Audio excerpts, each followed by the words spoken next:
द्वापर के सबसे महान योद्धा भीष्म पितामह सरसैया पर पड़े सूर्य के उत्तरायण होने की प्रतीक्षा कर रहे थे।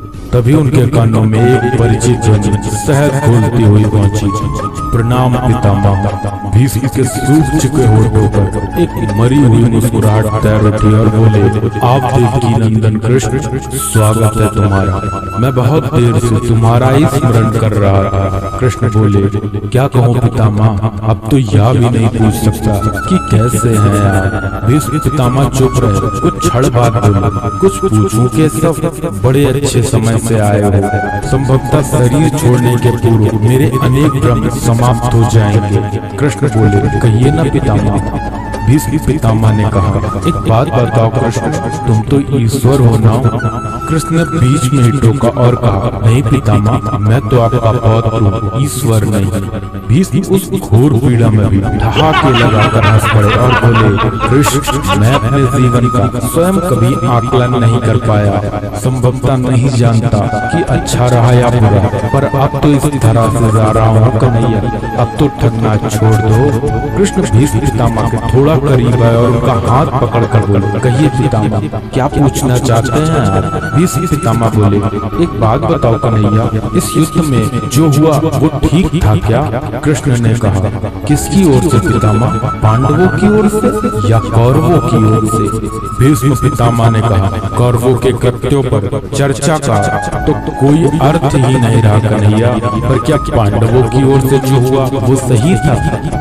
आचार्य द्रोण का वध, दुर्योधन की जंघा के नीचे प्रहार, दुशासन की छाती का चीरा जाना, जयद्रथ के साथ हुआ छल, निहत्थे कर्ण का वध, ये सब उचित था क्या? कृष्ण ने कहा, इसका उत्तर मैं कैसे दे सकता हूँ पितामह? इसका उत्तर तो उन्हें देना चाहिए जिन्होंने यह किया। उत्तर दे दुर्योधन का वध करने वाले भीम, उत्तर दे कर्ण और जयद्रथ का वध करने वाले अर्जुन।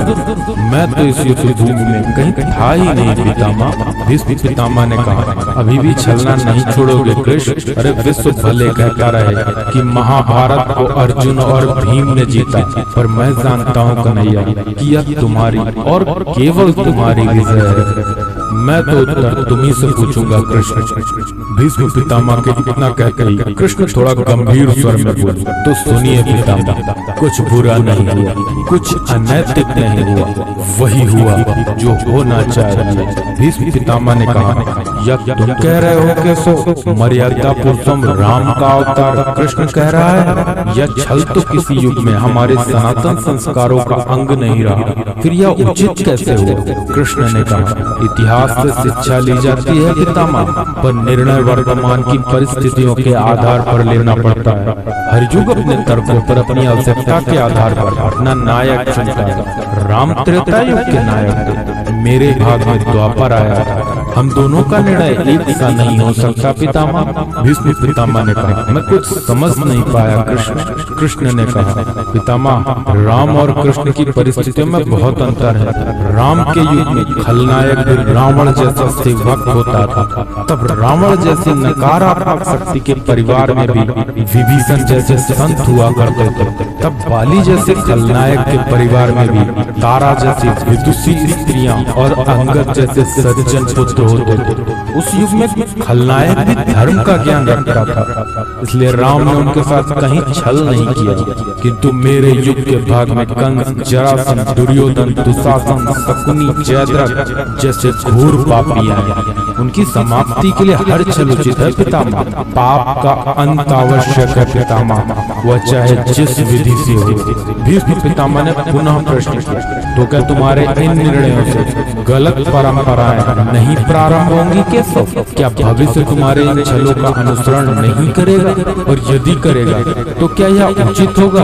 कृष्ण ने कहा, भविष्य तो इससे भी अधिक नकारात्मक आ रहा है पितामह। कलयुग में तो इतने से भी काम नहीं चलेगा, वहाँ मनुष्य को कृष्ण से भी अधिक कठोर होना होगा, नहीं तो धर्म समाप्त हो जाएगा। जब क्रूर और अनैतिक शक्तियाँ सत्य एवं धर्म का समूल नाश करने के लिए आक्रमण कर रही हो, तो नैतिकता अर्थहीन हो जाती है पितामह। तब महत्वपूर्ण होती है विजय, केवल विजय। भविष्य को यह सीखना ही होगा पितामह। भीष्म पितामह ने पूछा, क्या धर्म का भी नाश हो सकता है कैसे? और यदि धर्म का नाश होना ही है तो क्या मनुष्य इसे रोक सकता है? कृष्ण ने कहा, सब कुछ ईश्वर के भरोसे छोड़कर बैठना मूर्खता होती है पितामह। ईश्वर स्वयं कुछ नहीं करता, केवल मार्गदर्शन करता है। सब मनुष्य को ही स्वयं करना पड़ता है। आप मुझे भी ईश्वर कहते हैं ना, तो बताइए ना पितामह, मैंने स्वयं इस युद्ध में कुछ किया क्या? सब पांडवों को ही करना पड़ा ना।